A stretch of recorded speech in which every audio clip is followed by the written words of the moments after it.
শহীদ president Ziaur রহমানের বক্তব্য আকর্ষণীয় ছিল না, তবে তার কাজগুলো ছিল কালজয়ী।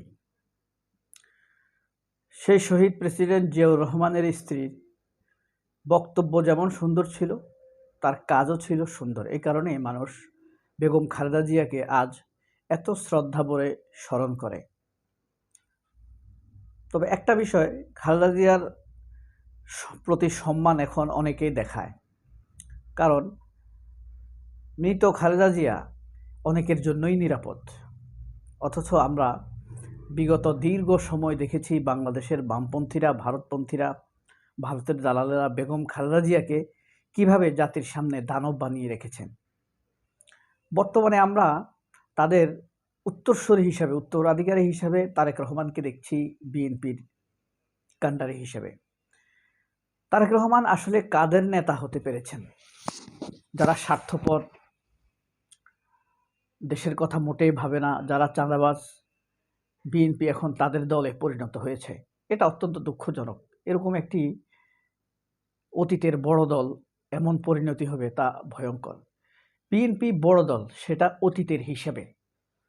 সামনের 1-2টি হিসাব গেলে পরিষ্কার হয়ে যাবে বিএনপি আসলে কত বড় দল, কত শক্ত দল। বিএনপি অবশ্য কখনোই শক্ত দল ছিল না, বড় দল ছিল। আগামী নির্বাচনের পরেই বোঝা যাবে বিএনপি আসলে কতটা শক্ত দল আর কতটা বড় দল।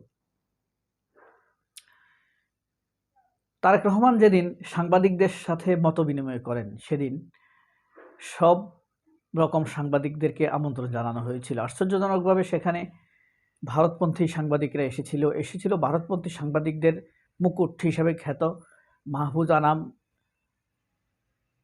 থেকে শুরু করে মতিউর রহমান, তারা সবাই। যদিও মাহফুজ আনাম, মতিউর রহমানকে পুরো ছাল বাকলা তুলে দিয়েছে আরেক দুর্দান্ত দেশপ্রেমিক সাংবাদিক শফিক রেহমান। সেই সভাতেই মাহমুদুর রহমান খুব আক্ষেপ করে একটি সত্য কথা বলেছিলেন যে আপনি 17 বছর দেশে ছিলেন না, আপনি আসলে জানেন না দেশে কি ঘটে গিয়েছে, কি হয়েছে। নয়াদিগন্তের উপরে হামলা হয়েছে, সংগ্রামের উপর হামলা হয়েছে, দিগন্ত টিভি বন্ধ হয়েছে, ইসলামিক টিভি বন্ধ হয়েছে, আরও কত কিছু ঘটেছে, অনেকগুলো চ্যানেল বন্ধ হয়ে গিয়েছে। সেই বক্তব্যের পর বিএনপির ছাত্রীরা কি জায়গা লেগেছে মাহমুদুর রহমানের পিছনে, তা আপনারা সবাই দেখেছেন। তবে তারেক রহমানের বক্তব্যগুলো বর্তমানে আওয়ামী লীগের ছায়া বক্তব্য হিসেবেই বিবেচিত হচ্ছে। বেগম খালেদা জিয়াউর রহমানের কোনো ছায়া বক্তব্যে, কাজে দেখা যাচ্ছে না। একটা কথা স্বীকার করে নেই, তারেক রহমান ভদ্র মানুষ, পারিবারিক কারণেই তিনি পারিবারিক এটিকেট শিখেছেন দীর্ঘদিন, সেগুলো হয়তো বাদ দিতে পারছেন না।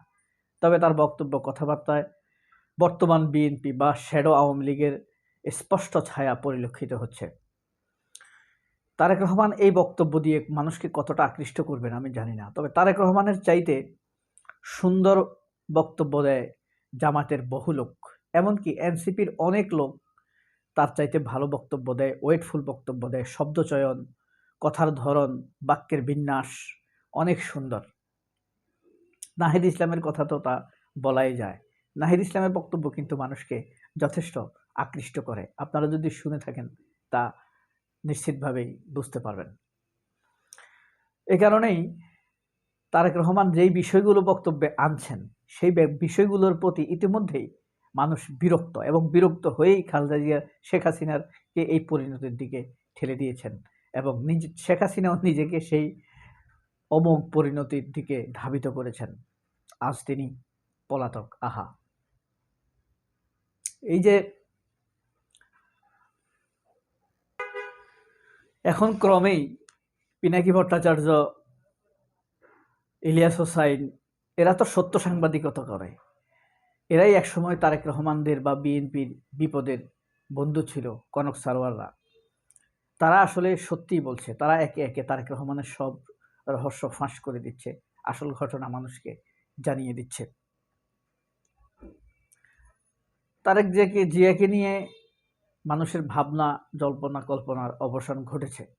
কারণ এর বেশি কিছু তার কাছে আশা করা যায় না। তিনি তাদের উপরে যেভাবে নির্ভর করেন, যে ধরনের লোকদেরকে তিনি কাছে টেনে নেন, সেই ধরনের লোকরা জাতীয় ঐক্য, দেশের উন্নয়নের জন্য কোনোভাবেই ভালো নয়। কারণ 22 জন দ্বৈত নাগরিককে এখন পর্যন্ত বিএনপি নিশ্চিত করেছে, অথচ তারা পালানোর পথ আগেই তৈরি করে রেখেছে দ্বৈত নাগরিকত্ব রেখে। ভানুয়াতুর নাগরিককে পর্যন্ত আব্দুল কাইয়ুম, এই যে ভাট্টার যে নমিনেশন পেয়েছে। সবচেয়ে আশ্চর্য হলো যে ঋণ খেলাপি আছে, প্রায় 8,000 কোটি টাকা ঋণ খেলাপি। এখন এরা কি এমপি হলে ঋণ পরিশোধ করবে? তারা ঋণ নিয়ে ব্যাংক খালি করবে। আবার এদিক দিয়ে প্রতিশ্রুতি দেয়া হচ্ছে কি ফ্যামিলি কার্ড দিবে, এগ্রিকালচার কার্ড দিবে, কৃষকদেরকে এগ্রিকালচার কার্ড দিবে। ঋণ নিয়ে ব্যাংক খালি করলে এই টাকা পাবে কোথায়? আবার দেখেন, জামায়াতের যেসব আসনগুলো তাদের শরিকদের জন্য ছেড়ে দিয়েছে, একটা প্রার্থী কোনোরকম বিদ্রোহ করেছে? করেনি। একজন প্রার্থীর জন্য তার সমর্থকরা তাকে তালা মেরে আটকে রেখেছে, তাকে প্রত্যাহার করতে দিবে না, কারণ সেখানে এনসিপির প্রার্থী দিতে হয়েছে। কিন্তু তিনি বলেছেন না, এটাই দলের নির্দেশ, আমি আমার আসন ছেড়ে দিব। কিন্তু সমর্থকরা তাকে এই ঘোষণা দিতে দেয়নি, তালা মেরে রেখেছে।